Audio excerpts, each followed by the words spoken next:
शब्द 95 को अस्करै नगर कोटवलिया, मांस फैलाए गिद्ध रखवरिया। मूस भवनाव मंजार कड़हरिया, सोवे दादुर सरप हरिया। बैल बियाय गाय भई बंझा, बछरू दुहिए तिन तिन संझा। नित उठ सिंह सियार सुजूझे, कबीरा का पदजन बिरला बूझे। सदगुरु कबीर ने इसमें उल्टवासी का प्रयोग किया है। सदगुरु कबीर इस शब्द के 4 पंक्तियों में अपनी बात उल्टवासी में रख करके उन पर व्यंग किया है जो उल्टे पथ में चलते हैं। उल्टवासियां जितनी हैं सब व्यंग है। उल्टवासी का अर्थ होता है उल्टे के समान जो लगे और उल्टा न रहे। उल्टवा सी, उल्टवा नाम उल्टा, सी नाम समान। उल्टे के समान जो लगे लेकिन उल्टा रहे न। जितनी उल्टवासियां होती हैं वो सुनने में उल्टी जैसी लगती लेकिन अर्थ में सीधी, और व्यंग में प्रायः उल्टवासी ही कही जाती है। जैसे कोई बुखारग्रस्त इंसान हो और लड्डू खा रहा हो तो कोई कहे हाँ बहुत बढ़िया है, बुखार में लड्डू तो क्या पूछ रहे हो, खूब फायदेमंद है। तो ये व्यंग है। साहब व्यंगकारों के आचार्य थे, इसीलिए हिंदी अखबारों में प्रायः व्यंग स्तंभ कबीर साहब के किसी शब्द खंड को लेकर के लोग शुरू करते हैं। जैसे कबीर चौरा, चक्की चलती, कहत कबीरा, सुनो साधो, और ऐसे ही कुछ कबीर साहब के पद को लेकर के व्यंग का स्तंभ अखबार वाले रखते हैं। न काहू से दोस्ती न काहू से बैर, ये भी अखबार का स्तंभ है। कोस करे नगर कोटवलिया। कोटवलिया कोतवाला, कोतवालीपन, यानी कोटवार का काम, कोतवाल का काम कोतवलिया है। शहर में पुलिस इंस्पेक्टरों का जो हेड होता है कोतवाल होता है। हर साल में कोतवाल होता है और कोतवाल के नीचे ही सब थानेदार होते हैं। कोतवाली करना यानी शासन करना, अनुशासित रखना। कोस करे नगर कोटवलिया, ऐसे नगर में कोतवाली कौन करे, ऐसे नगर में शासन कौन करे जहां मांस फैला करके गिद्धों को उसका रखवाला बनाया गया हो।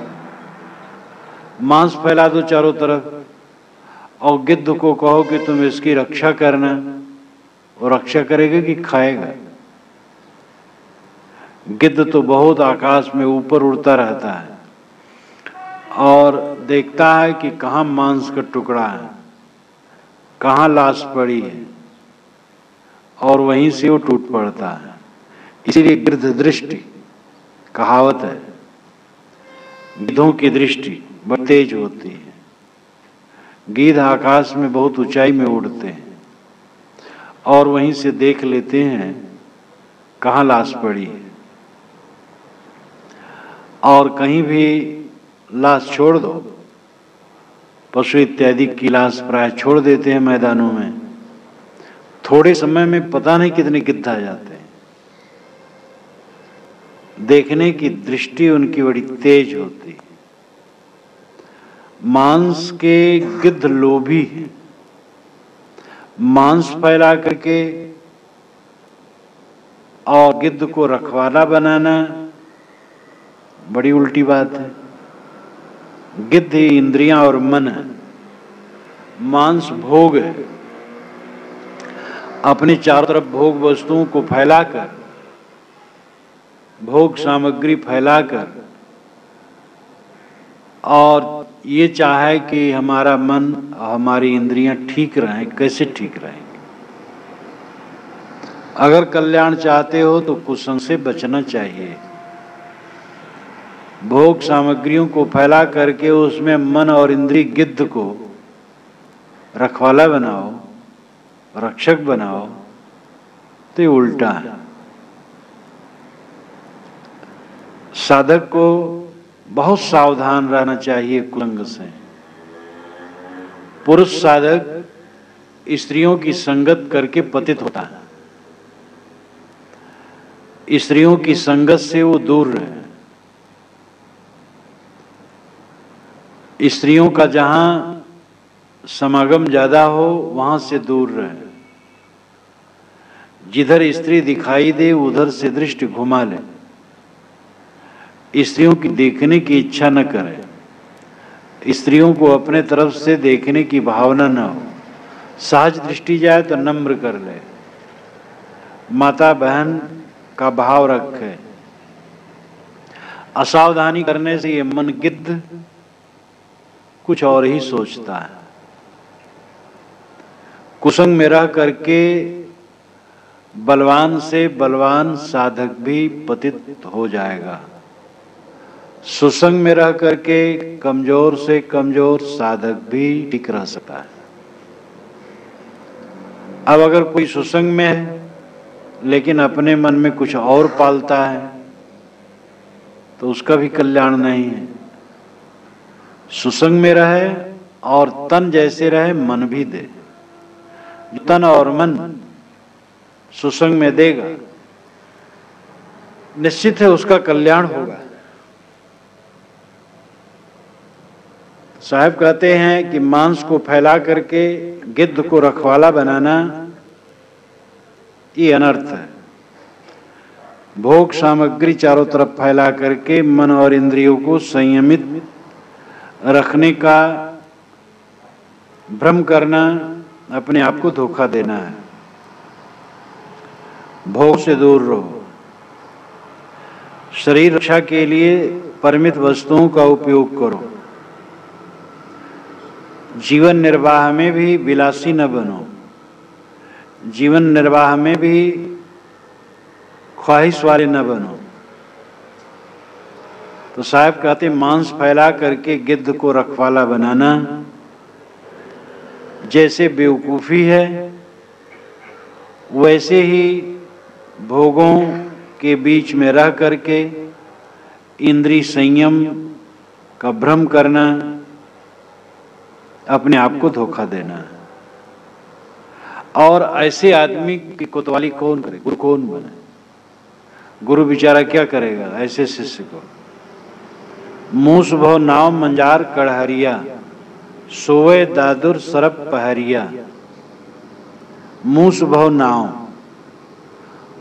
चूहे नौका पर बैठ करके यात्रा करने वाले हुए, और मंजार कड़हरिया, बिल्ली कड़हरिया हुई। कड़हरिया का मतलब है नौका खेने का काम करने वाला, कड़िहार कहलाता है। तो बिल्ली नौका खेवे और चूहे नौका पर बैठ के दूर की यात्रा या निकट की यात्रा करना चाहें तो ये मूर्खता है। जिसको तुम अपना रक्षक मानते हो, बेड़ा पार करने वाला मानते हो, वो बिल्ली है, तुम चूहे हो। आदमी समझता है जहां से सुख मिलता है वही हमारा आधार है, लेकिन जहां विषय सुख मिलता है वहीं तुम्हारी फांसी है। बिल्ली चूहे का कल्याण नहीं कर सकती, माया जीव का उद्धार नहीं कर सकती, किंतु डुबाएगी। लेकिन आदमी समझ नहीं पाता है। और वो अपने आप को डुबाता है। मूस भो नाव मंजार कड़हरिया। मूस जीव है, मंजार बिल्ली है, और बिल्ली माया, माया ही बिल्ली है, जीव ही चूहा है। जैसे बिल्ली चूहे को खा जाती है, उसकी रक्षा नहीं करेगी, वैसे माया जीव को पतित करेगी, उसकी रक्षा नहीं करेगी। वैसे माया है मन का मोह, लेकिन मोह जिस आलंबन से मजबूत हो वो सब माया है। हमारे मन का मोह कहाँ मजबूत होता है? स्त्री की संगत में। और स्त्री के मन का मोह पुरुष की संगत में। तो कल्याणार्थी अगर स्त्री है तो पुरुष को माया समझे, कल्याणार्थी पुरुष है तो स्त्री को माया समझे। वो दोनों की संगत में मोह उत्पन्न होता है। न स्त्री माया है न पुरुष माया है, दोनों में निर्माया चेतन है। लेकिन देह में राग उत्पन्न हो जाता है, अनाद काल का अध्यास है, इसलिए एक दूसरे के लिए माया बन जाते हैं। और अपनी अपनी काया अपने अपने लिए तो माया ही है।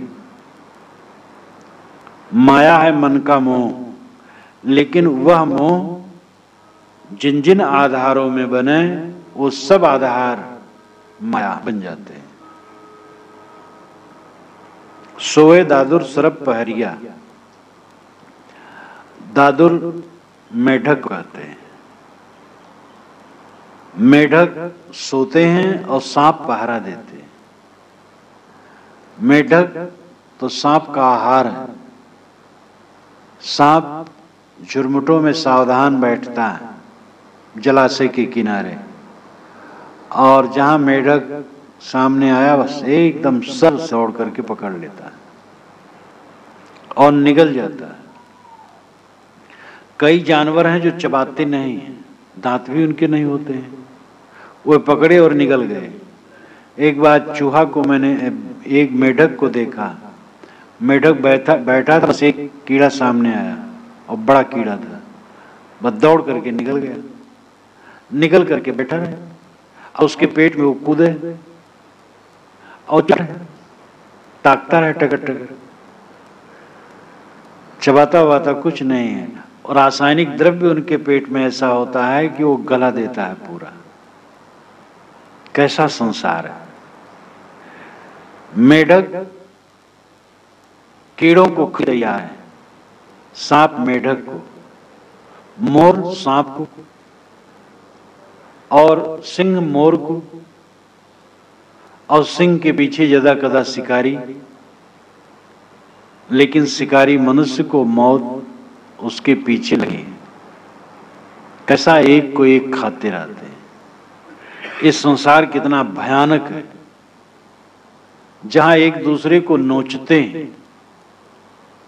घर में भी एक दूसरे को नोचते हैं, पति पत्नी, पुत्र पिता माता, सब एक दूसरे को नोचते हैं। देह बुद्धि करके, इंद्रियों के भोग के चक्कर में पड़ करके, स्वार्थ बुद्धि करके एक दूसरे को नोचते हैं। सारा संसार विवेक से देखा जाए तो दुख का घर है। मेढक सो रहे हैं, सांप पहरा दे रहे हैं, रक्षा कर रहे हैं मेढक। मेढक की सांप रक्षा करेंगे, खा जाएंगे। सांप है अहंकार, मेढक है जीव। जीव अहंकार के भरोसे सुख से सोता है, अहंकार हमारी रक्षा करेगा। अहंकार का मतलब मैं धनी हूं, बल हूं, रूपवान हूं, विद्वान हूं, प्रतिष्ठित हूं, पूज्य हूं, पुत्रवान हूं या संपन्न हूं। इस अहम भाव में जीव का पतन के सिवा और कुछ नहीं। क्योंकि प्राणी और पदार्थों गुण कर्मों का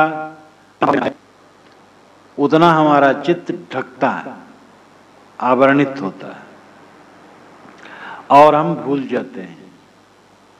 ये सारा संसार विदेश। एक सज्जन मेरे पास आए तो उन्होंने पूछा, महाराज आप फॉरेन कभी जाते हैं? फॉरेन विदेश? मैंने कहा अनाद काल से ही फॉरेन में हूं। अब अपने देश में रहने का प्रयास कर रहा हूं, तो समझ नहीं पाए। तो मैंने समझाया ये तन, ये मन, ये इंद्रियां और ये संसार, ये फॉरेन है, विदेश है। अब अनाद काल से इसी में विचर रहा हूं। स्वदेश अपनी आत्मा, अपना स्वरूप है, और अब इसमें रहने के लिए प्रयास करता हूं कि स्वदेश में रहूं, विदेश में न जाऊं। तो हंसने लगे हो। विदेश में चिताओ तो ज्यादा कल्याण है। अरे घर के पिछवाड़े तो बदहवास लोग बैठे हैं, विदेश चिताने की जाने की जरूरत है? चिताने की मेहनत तो करो। चारों तरफ बदहवास लोग हैं, जाके जगाओ जितना जगा पाओ, अपना जागो। और अगर विदेश स्वदेश कोई आवे जाए कोई बुरा नहीं है, सब जगह काम करना चाहिए। लेकिन विदेश तो ये तनमन इंद्रियां हैं और इनके व्यापार हैं। संतो कबहु न निज घर आए, संतो कबहु न निज घर आए। ऐ संतो, हम कभी अपने घर में नहीं आए, विदेश में ही भटकते रहे, मन इंद्रियों के व्यापार में ही भटकते रहे। मन इंद्रियों का जहां तक विस्तार है वो विदेश है, और मन इंद्रियों के व्यापार को समेट लेना, स्वरूप भाव में आ जाना, स्वदेश में आ जाना, अपने घर में आओ।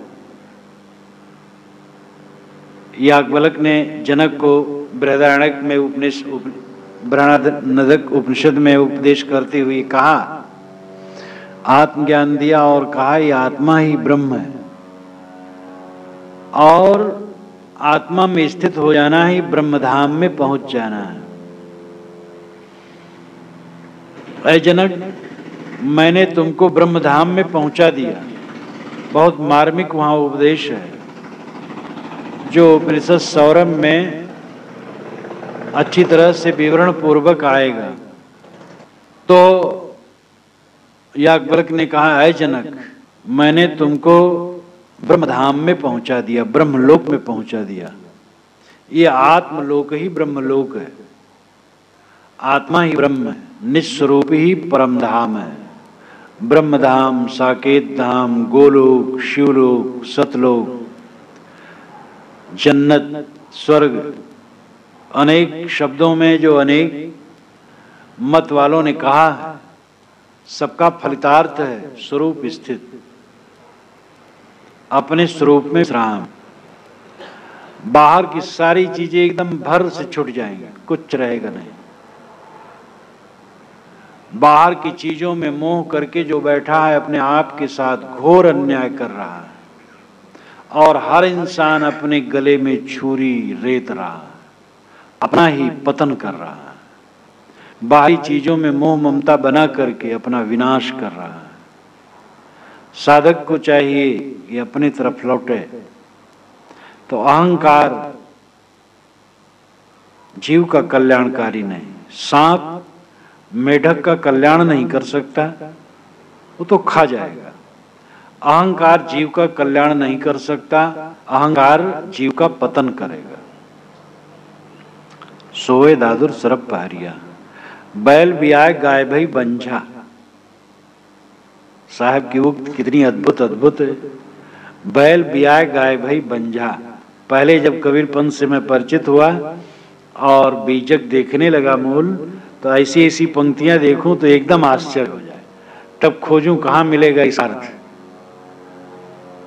तो एक बनिया के पास सुना कि उनके पास बीजक है, तो कुछ मित्रों को लेके उनके पास गया। तब मेरी उम्र 18 वर्ष की थी। गांव के पास वो थे, जन्म स्थान के पास। उनकी उम्र कोई 60-65 की रही होगी।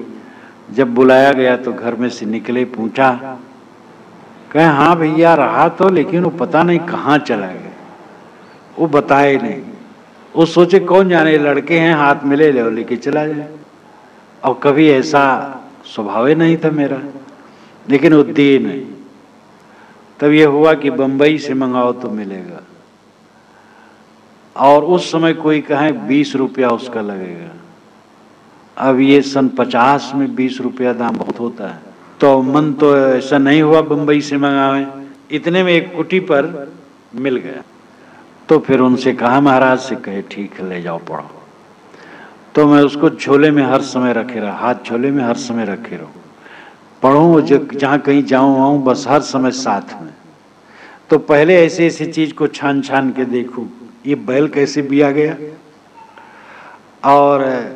और जो गाय है वो बंध्या कैसे हो गई। तो अद्भुत अद्भुत कथन साहब का। बैल बियाए गाय भाई बंझा। बैल है अविवेक, ये बियाता है।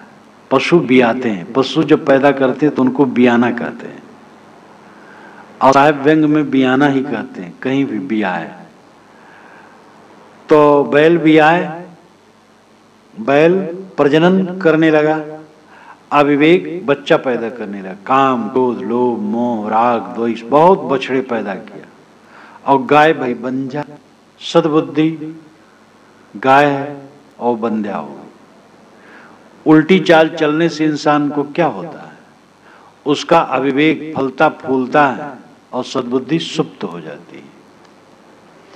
अविवेक कामादिक सृष्टि पैदा करता है और सद्बुद्धि सो जाती है, वो कुछ पैदा नहीं करती। वो पैदा करे तो शील क्षमा करुणा दया प्रेम वैराग ज्ञान भक्ति, इन बछड़ों को पैदा करे। तो बैल बियाए गाय भाई बंझा। आदमी की उल्टी चाल के कारण बैल तो पैदा करने लगा और गाय बंध्या हो गई। अविवेक कामादिक सृष्टि पैदा करने लगा, सद्बुद्धि रूपी गाय बंध्या हो गई। तो फल क्या हुआ, बछरू दुहिए तीन तीन संध्या।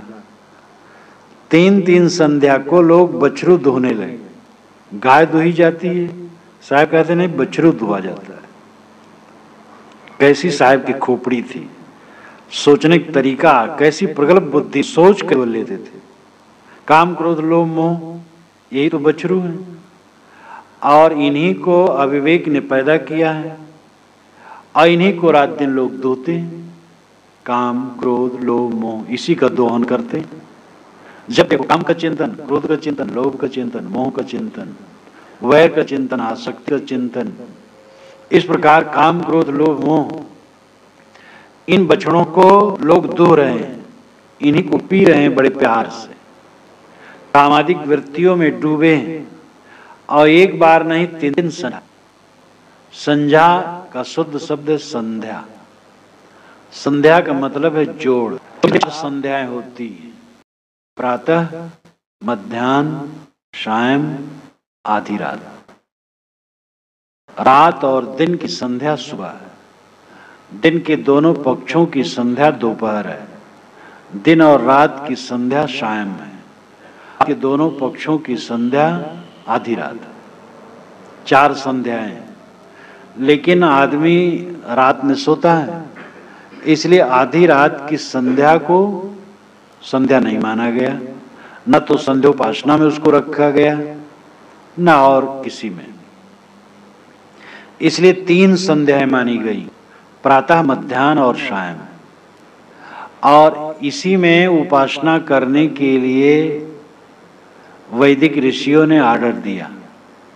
मुसलमानों में 5 वक्त नमाज पढ़ते हैं। हजरत मोहम्मद जब बुराक पर बैठ करके आकाश में 7वें तपक पर गए थे, मेराज यात्रा हुई थी चमत्कारिक, और ईश्वर के पास पहुंचे थे, तो ईश्वर ने कहा था कि प्रतिदिन 50 वक्त नमाज पढ़ना है मुझको।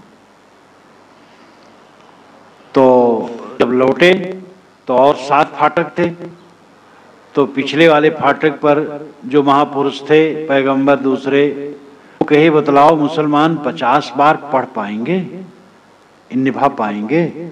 जाओ खुदा से कहो कम करें। तो मोहम्मद साहब ने खुदा से कहा कि हुजूर ये 50 बार तो नमाज नहीं पढ़ पाएंगे मुसलमान।